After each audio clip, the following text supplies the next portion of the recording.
Buenos días, bienvenidos a quienes se van integrando. Buenos días, profe. Muy buenos días, Edgardo, bienvenido. Buenos días a quienes se van integrando, bienvenidos. Buenos días, profe. Muy buenos días. Ya vamos a arrancar en breve, vamos a esperar unos minutos mientras se incorporan sus demás compañeros. Si me hacen el favor siempre de facilitarles el enlace, si ven algún compañero activo en alguna red social para recordarle y que se incorpore, por favor.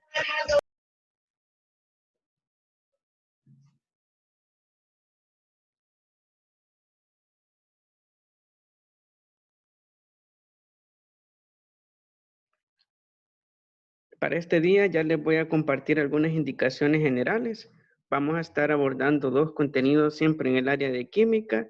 Así también vamos a estar desarrollando una práctica en un simulador, que más adelante les voy a explicar en qué va a consistir para poder medir lo que son los iones y su capacidad de convertir una solución, sea en una solución ácida o básica. Ya vamos a iniciar en breve.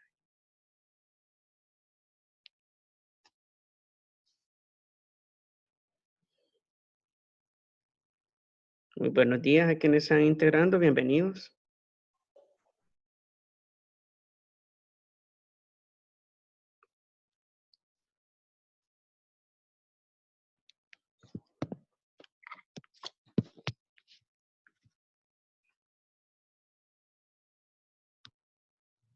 Bueno, en razón del tiempo vamos a arrancar entonces. Tengan muy buenos días, bienvenidos y muchas gracias por su asistencia.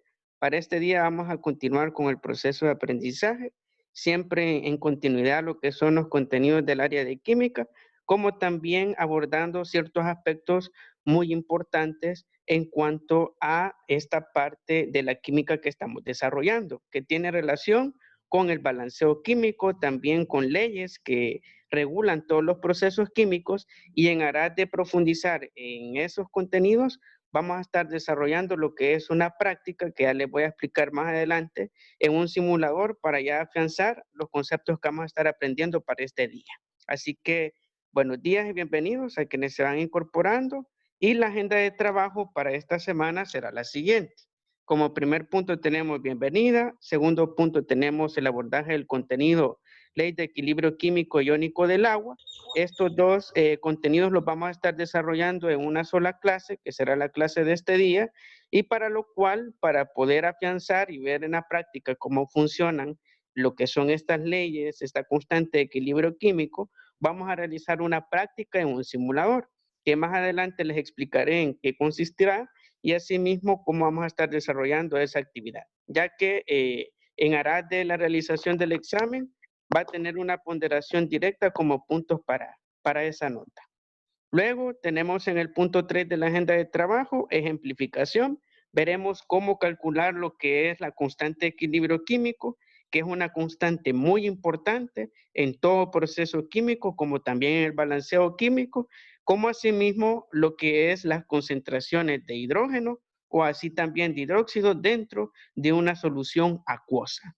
Así también vamos a estar viendo como cuarto punto para la próxima clase el desarrollo del contenido, definición y escalas de pH. Vamos a estar midiendo a través de lo que es siempre experimentos a nivel de simuladores, cómo determinar a partir del color que toma lo que es el papel tornasol, en escala, cómo situarla, si es una solución ácida, básica o neutra.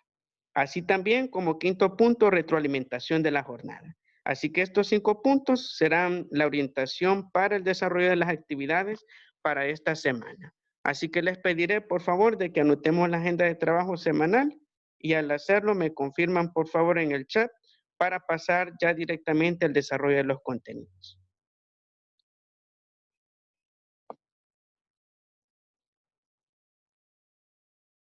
Mientras anotamos la agenda de trabajo semanal, solo dar algunas indicaciones.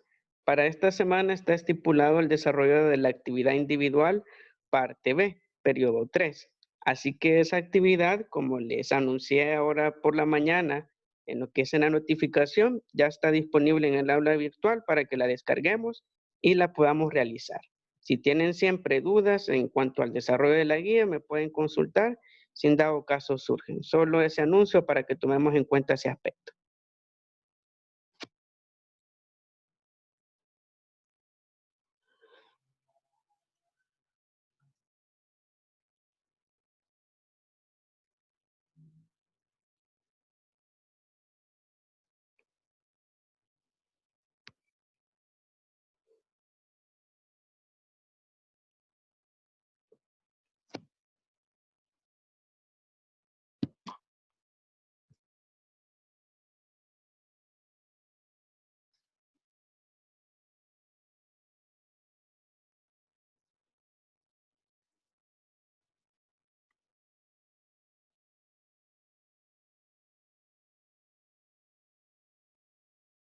En cuanto a la guía de trabajo, me preguntan en el chat que hasta cuándo hay de tiempo para poder entregarla. Es hasta el próximo viernes, la fecha límite, viernes 31 de julio, para hacer la entrega.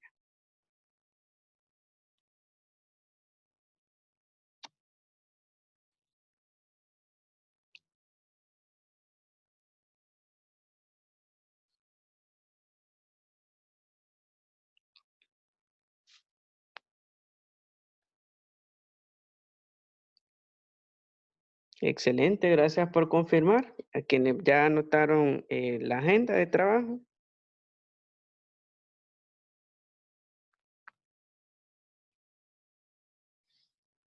Si en dado caso, para quienes se van incorporando a la sesión, no logran anotar algún punto de agenda de trabajo semanal, no se preocupen, luego les voy a facilitar el documento de la presentación para poder hacerlo.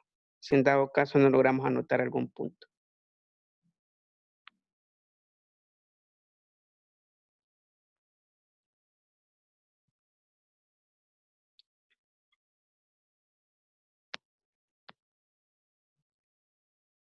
¿Me confirman si vamos anotando la agenda de trabajo semanal?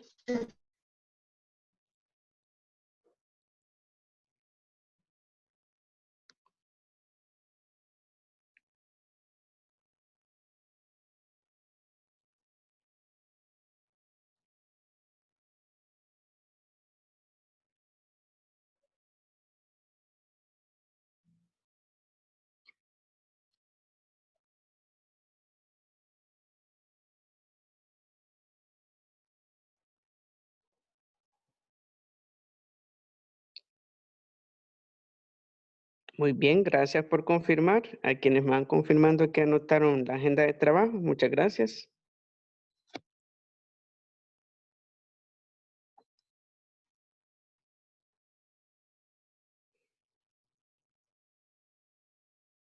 Como les mencionaba, para este día vamos a estar desarrollando lo que son los primeros 3 puntos de la agenda de trabajo semanal, en aras de comprender más a profundidad el tema de equilibrio químico. Más adelante les explicaré una práctica que vamos a realizar dentro de un simulador de química sobre soluciones ácido-base para poder manejar de mejor forma este aspecto de la ionización en relación al equilibrio químico, para lo cual esa práctica, como es una práctica extra y dentro del desarrollo de esta clase, se lo voy a sumar como puntos para su examen o para la actividad de esta semana, sea su caso.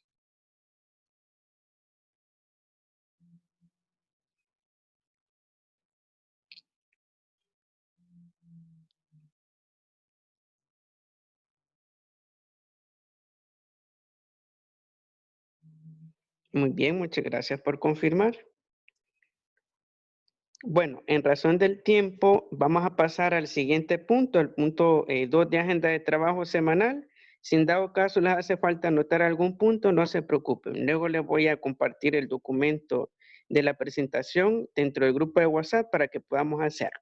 Así que vamos a pasar al siguiente punto, que es ya propiamente el abordaje del tema de ley de equilibrio químico y iónico del agua. Para comenzar, dentro del último proceso que estuvimos llevando a cabo, que fue el foro virtual, estuvimos desarrollando lo que es un esbozo de este tema de la ley de equilibrio químico.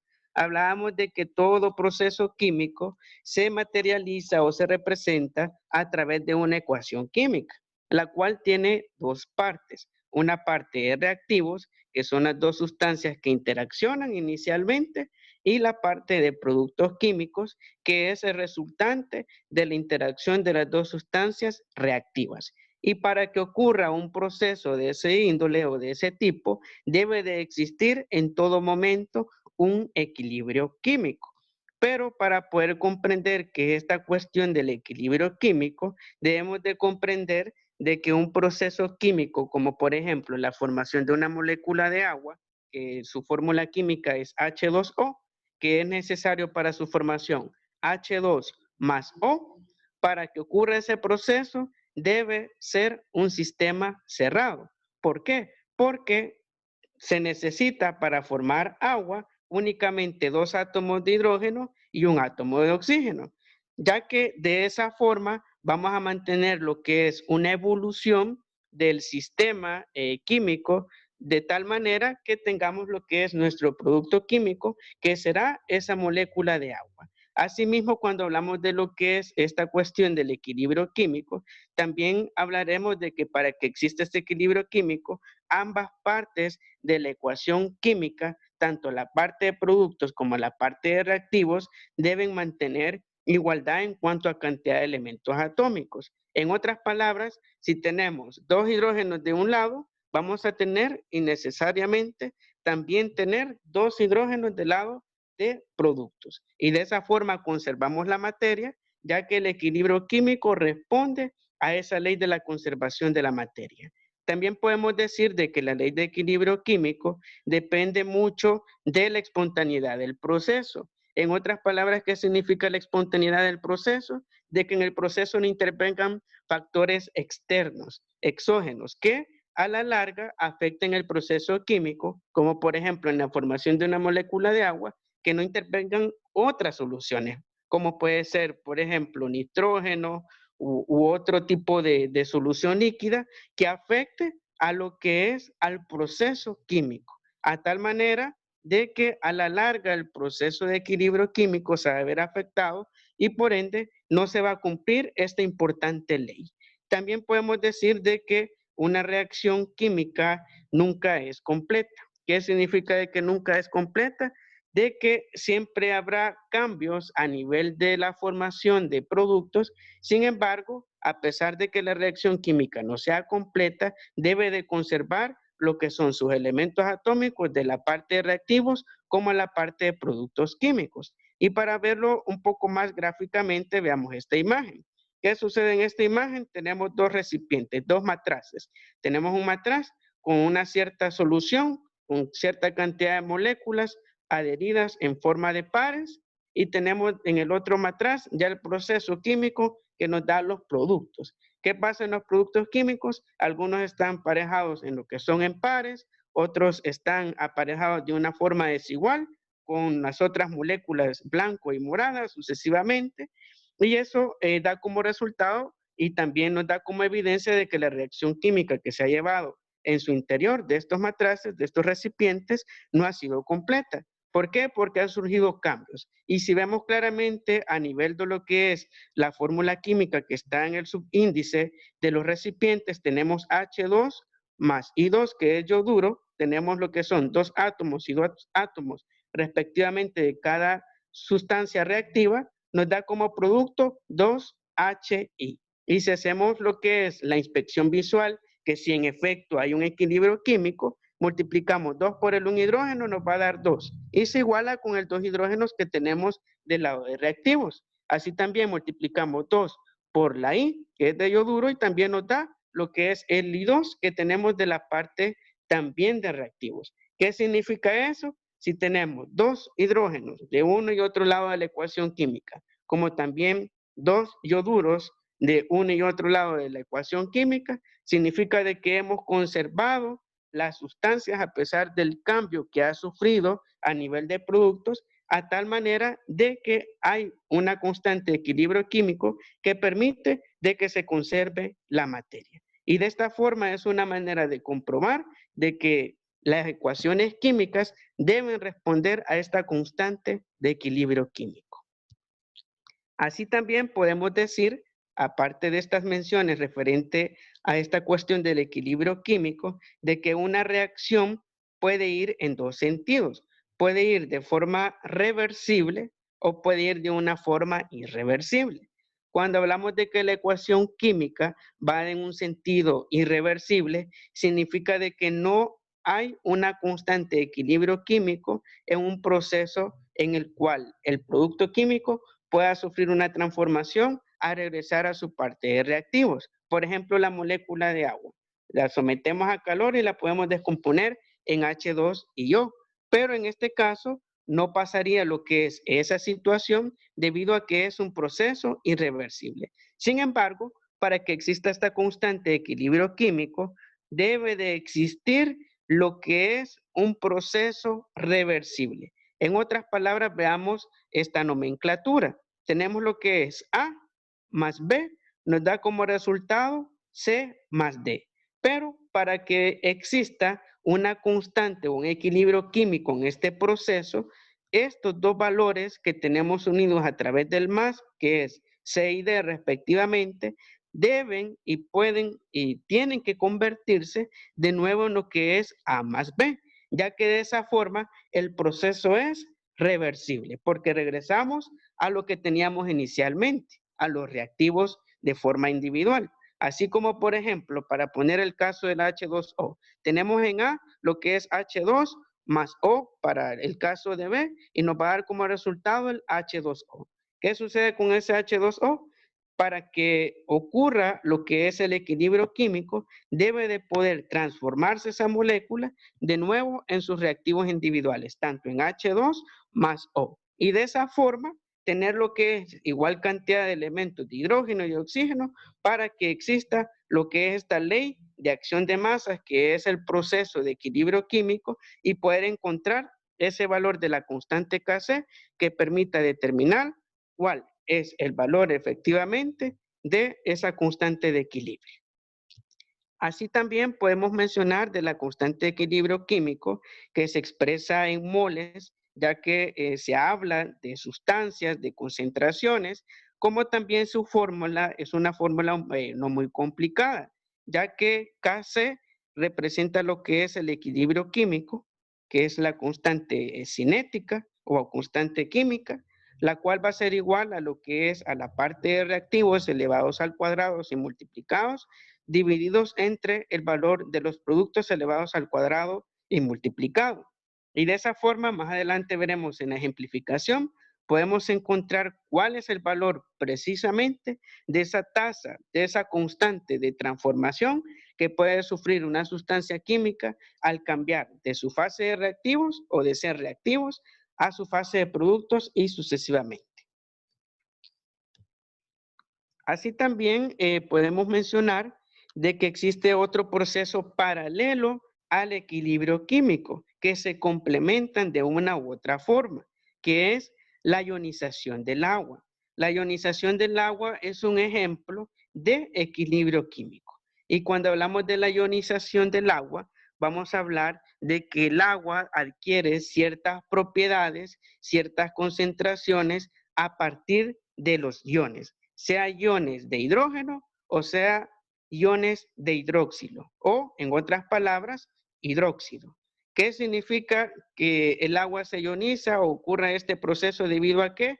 Debido a que el agua, como todos sabemos, su fórmula es bastante simple, H2O, cuando adquiere más lo que son protones de la parte del hidrógeno superior a lo que es a la parte de oxígeno, el agua se hace ácida, ya que naturalmente todos hemos escuchado y hemos aprendido de que el agua es una solución neutra, que es una solución en la cual no hay sabor, es insípida, es incolora. Sin embargo, el agua, dependiendo de su fuente y su naturaleza, y también de la temperatura, puede encontrarse en un estado puro o asimismo en una concentración de hidrógenos o en una concentración de hidróxidos, a tal manera de que dependiendo de las concentraciones, esa agua puede tornarse ácida o puede tornarse básica.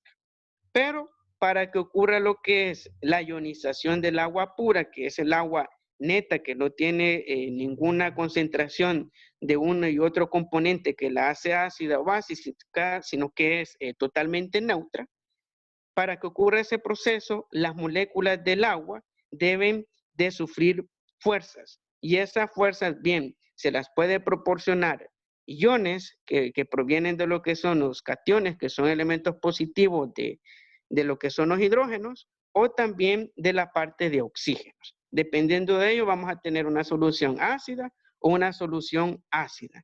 Y en ese proceso de disociación, vamos a tener lo que son dos posibles soluciones. Para ello, veamos esta ecuación química en la cual vemos claramente este proceso de ionización. Tenemos lo que es 2H2O. Tenemos acá lo que son dos moléculas de agua. ¿Qué sucede con estas dos moléculas de agua? Que son dos moléculas de agua pura. No hay ni alteración, ni tampoco sufren ionización. ¿Qué sucede con esta agua pura? De que en la parte de este primer reactivo de descomposición tenemos lo que es una abundancia de iones positivos de la parte de oxígeno. Sin embargo, vemos claramente de que el hidrógeno, a pesar de que el oxígeno tiene un ion positivo, tiene un dominio en cuanto a elementos atómicos. ¿Qué significa entonces de este H3 o más? Significa de que acá tenemos una agua ácida. Es una agua que tiene una mayor concentración de hidrógenos y por tanto va a tornarse en esa escala del potencial de hidrógeno. Va a ser una solución acuosa ácida. Sin embargo, si tenemos un agua pura que tiene una mayor concentración de hidróxidos o hidroxilos, que va a obtener lo que es como propiedad lo que es esta agua pura, una concentración de agentes que la van a convertir en una solución básica. En otras palabras, una agua alcalina, a tal forma de que dependiendo de la concentración de estos iones, sea iones de hidróxido o iones de hidrógeno, como vemos acá en esta parte de la ecuación química y representada respectivamente lo que son las moléculas, dependiendo de estas moléculas que orbitan alrededor de lo que es la molécula H2O pura, van a generar lo que es su ionización, sea un punto en el cual hay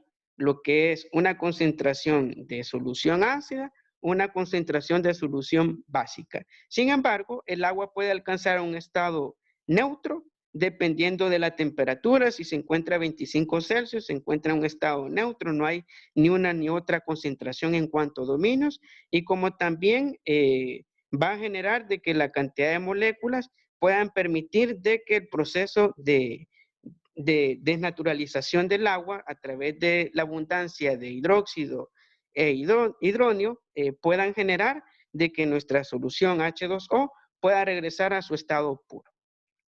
Y para poner un poco en contexto, porque puede parecer un poco complicado lo que es esta cuestión de la ionización del agua, un ejemplo claro de ionización, para poner un caso en específico, es exponer el agua al sol. De seguro todos hemos escuchado de que un mecanismo para potabilizar el agua cuando no tenemos lo que es un filtro o una fuente confiable de agua es exponerla al sol por determinado tiempo, ya que de esa forma hacemos de que el agua pueda ionizarse negativamente.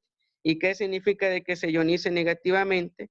De que va a adquirir lo que son hidróxidos, a tal forma de que le va a ser básica lo que es a esa solución H2O y la va a llevar a un punto en el cual las bacterias van a morir. ¿Por qué? Porque las bacterias no sobreviven en un ambiente básico, sino que necesitan de una agua ácida. Sin embargo, tenemos también otro ejemplo como el agua que obtenemos de forma cotidiana, que es el agua a través del mecanismo de ANDA, el cual le agregan sales minerales como sulfato de sodio, sulfato de aluminio, los cuales contienen iones positivos, pero cargados del lado del hidrógeno. ¿Qué significa con esta agua que viene de ANDA, que nos provee ANDA? Que es una agua ácida, porque alrededor de las sales se suspenden lo que son estos iones positivos que tornan el agua de esa forma. Por eso, el agua, dependiendo, como les mencionaba, de la naturaleza, sea que tenga una concentración de iones positivos o iones negativos, puede adquirir cierta concentración de estas soluciones y hacerse una agua ácida o una agua básica. Así que abriendo el hilo de participaciones con base a estos ejemplos de ionización, aparte de los mencionados de lo que es el agua de ANDA, como también la exposición del agua a lo que es al sol, ¿qué otros mecanismos conocen o han escuchado sobre la ionización del agua? En los cuales hayan escuchado este término que se aplica la ionización, sea para potabilizar el agua o para otro fin. Pueden habilitar su micrófono o participar en el chat. Profe, yo entendí de que como ¿Sí? el agua que nos manda ANDA es ácida, y yo Ujú. le entendí que en el agua ácida hay bacterias o algo así, ¿verdad? Sí. Entonces el agua que nos manda ANDA viene con bacterias y todo eso. Por decirlo así, para darles el dato, el agua que provee ANDA es una agua que por naturaleza tiene concentración de hidronios. Los hidronios son cationes positivos que se adhieren alrededor del H2O puro, porque el ANDA saca el agua pura de los pozos. Pero ¿qué sucede? ANDA, para potabilizar esa agua, le agrega sulfato, sulfato de aluminio, sulfato de sodio, y como son sales minerales, adquieren lo que son iones del ambiente, en especial de las rocas, como también del sol, positivos. Y al adquirir lo que son esos iones positivos, hacen esa H2O pura, que obtiene el ANDA de lo que son de los pozos, ácida. Pero un mecanismo para poder potabilizar y aras de esta cuestión de la ionización son los filtros. Los diferentes agentes potabilizadores, como son los filtros, como también las diferentes fuentes de abastecimiento, como lo que son la Cristal y todas estas marcas de agua, utilizan lo que son filtros de ionización negativa. ¿Y qué sucede con la ionización negativa? Que nos va a traer lo que es una concentración de hidróxidos a tal punto de que vamos a obtener una solución básica, lo contrario al agua ácida que obtenemos ya de fuentes cotidianas, como el ANDA. Pero allí viene lo importante, como les mencionaba, de un mecanismo que la gente utiliza de forma cotidiana para ionizar el agua, que es exponerla al sol. Es un mecanismo bastante confiable que trae consigo lo que es un equilibrio de lo que es la concentración de hidrógenos y la concentración de hidróxidos. A tal manera de que es un mecanismo bastante confiable para potabilizar el agua, aparte de los ya mencionados. Bueno, vamos a pasar entonces a la siguiente parte. En cuanto a esta cuestión de la ionización del agua, vamos a ver acá lo que es la experiencia molecular de cómo funciona la ionización. Toda la ionización ocurre gracias a los fotones. Un fotón es una partícula de luz, como las que vemos a diario a través de los rayos del sol. Esos rayos del sol están formados por pequeñas partículas microscópicas que no logramos ver, sin embargo existen, que permiten ionizar el agua. ¿Y qué sucede con la ionización del agua? Que ese fotón llega a lo que es a la molécula de agua, y al llegar a la molécula de agua genera lo que es un cambio, una pérdida de iones de esa molécula de H2O. Pierde lo que es un electrón, que es una partícula negativa, y queda lo que es un ion excitado de H2O. ¿Qué significa que se encuentre excitado? De que está susceptible de perder o ganar otros iones del medio. ¿Qué sucede con este ion excitado? De que al interactuar con un átomo de hidrógeno, que como todos sabemos tiene una concentración positiva, se va a adherir a ese ion excitado a tal punto de que lo va a convertir en una solución ácida. ¿Por qué? Porque hay una concentración de iones de hidrógeno. Pero ¿qué sucede de la otra parte en cuanto a esta otra segunda estructura? Vemos claramente lo que es el ion excitado, pero luego en un proceso de pérdida de partículas positivas nos queda de esta forma el ion, una forma molecular a tal punto de que se va a representar lo que es una concentración de hidróxidos, ya que se han perdido los hidrógenos, y de esta forma hay un equilibrio molecular y tenemos lo que es una parte ya básica de nuestro H2O, de nuestra molécula de agua. Y de esta forma podemos representar a nivel molecular cómo funciona lo que es esta cuestión de la ionización, sea del lado positivo o del lado negativo, dependiendo del tipo de solución que vamos a obtener. Vamos a pasar entonces a la ejemplificación para ir cerrando esta sesión.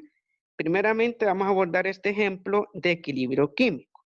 Los ejercicios de equilibrio químico en general no son muy complicados, únicamente requieren analizar los datos y los valores de concentración. Bueno, acá tenemos lo que es una reacción química de combinación a 230 grados Celsius de 2 NO, que es óxido de nitrógeno, y también tenemos 2 átomos de oxígeno molecular y nos dan como producto 2 moléculas de óxido de nitrógeno complejo. A partir de esta reacción química tenemos los siguientes valores de concentración. Tenemos del óxido de nitrógeno, que es este primer reactivo, 0.0542 moles. Del O2 tenemos 0.127 moles, que es el reactivo 2. Y de la parte del producto, que es el 2, no 2, tenemos lo que es 15.5 moles. Estos datos de concentración ya van a venir dados dentro de cada ejercicio. Y vamos a comenzar ya a ver cómo vamos a sustituir dentro de la fórmula. La fórmula no es muy complicada. Para poder encontrar el equilibrio químico se representa a través de una K y una C, que es la constante Kc, la cual va a ser igual al producto elevado al cuadrado, y ese valor que nos dé de esa elevación al cuadrado, vamos a dividirlo entre la multiplicación de reactivo 1 por el valor de reactivo 2. Cuando hablamos de los valores, vamos a referirnos a las concentraciones, que son las cantidades que ya nos da el ejercicio. Ahora sustituyamos. ¿Cuál es el valor del producto? Es el valor del NO2. ¿Por qué? Porque se encuentra al final de la ecuación química. ¿Cuánto vale? 15.5 moles, y eso lo elevamos al cuadrado.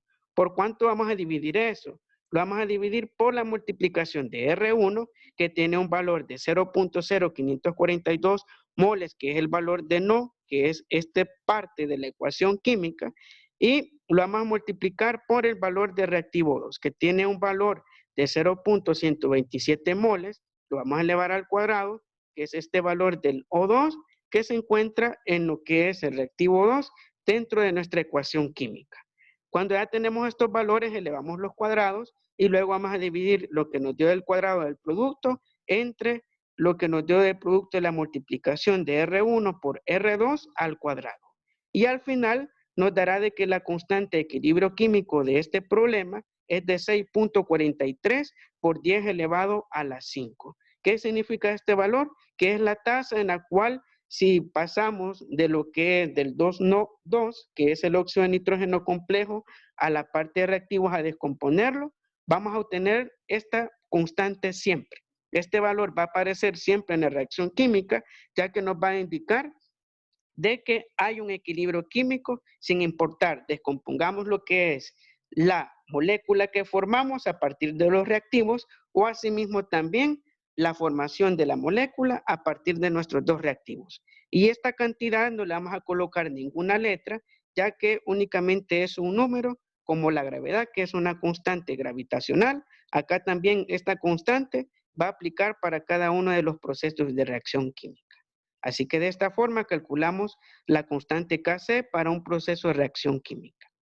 ¿Alguna pregunta, duda referente a este ejercicio?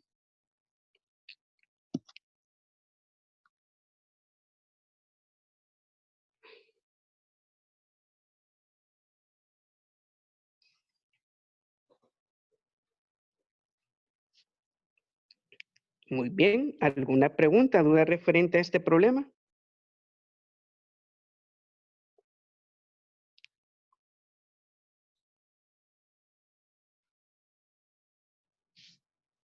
Bueno, si no hay dudas, preguntas, bueno, me plantea en el chat de que probaron hacer ejemplos y le salían respecto a los procedimientos, pero le da otro valor. Si gusta, posteriormente me escribe para hacer esa verificación, para ver el cálculo, si resulta o no, ya que puede ser la multiplicación de los R's que haya algún inconveniente, pero en cuanto a este ejemplo, da precisamente esta cantidad. Para poder ubicarlo dentro de la calculadora hay que poner todas las cantidades entre paréntesis, los cuadrados y hacerlo de una vez la operación dentro de la calculadora, ya que de esa manera da el resultado más preciso que ir sacando el valor individual de cada uno y luego realizar la operación de división. Bueno, vamos a pasar entonces al siguiente ejercicio. El siguiente ejercicio es de equilibrio iónico del agua, del último tema que estuvimos abordando. Estos temas son mucho más fáciles de realizar en cuanto a nivel de ejercicios, ya que como consiste en soluciones acuosas, acá tenemos lo que es una bebida carbonatada, una bebida gaseosa, la cual tiene una concentración de iones de hidrógeno del H+ de 0.0001 moles y nos pide el ejercicio que determinemos el valor de la concentración del OH-, que es la concentración de hidróxidos, que hace una solución básica.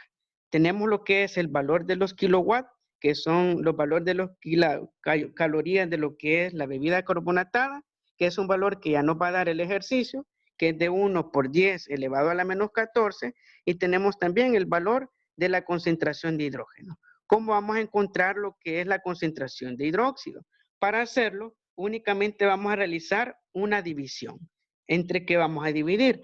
Vamos a dividir lo que es la concentración de los kilowatts o kilocalorías, que es el 1 por 10 elevado a la menos 14 de la bebida carbonatada, que es la bebida gaseosa, y lo vamos a dividir entre la concentración de hidrógeno, que es 1 por 10 elevado a la menos 4. ¿De dónde surgió este valor? De pasar a notación científica 0.0001 moles. Hacemos la sustitución y dividimos 1 por 10 elevado a la menos 14 entre 1 por 10 a la menos 4, nos dará de que la concentración de hidróxido es de 1 por 10 elevado a la menos 10. ¿Qué significa? Es una cantidad bastante pequeña, por tanto, eso hace de que las bebidas carbonatadas sean ácidas. ¿Por qué?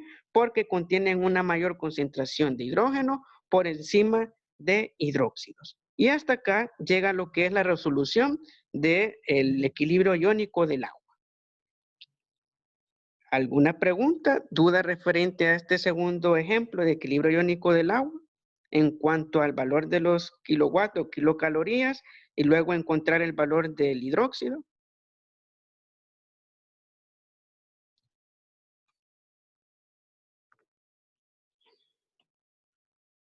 Como les planteaba, para ambos ejercicios los datos ya nos van a proporcionar para poder ejecutar lo que es la resolución de los ejercicios.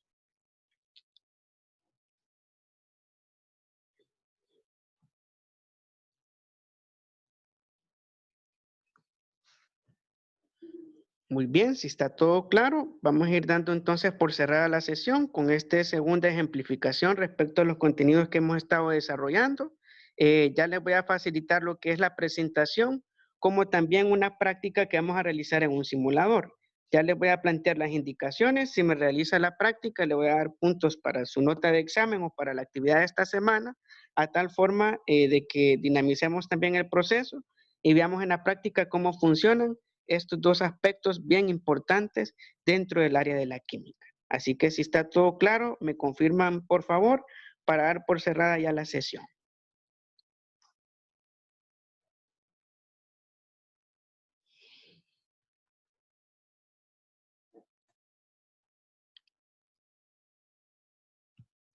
Bueno, muy bien, gracias por confirmar. Vamos a dar entonces por cerrar la sesión. Muchas gracias por su asistencia y ya luego les facilito el documento de la presentación. Que tengan un buen día y nos vemos hasta la próxima clase. Feliz día, cuídense mucho.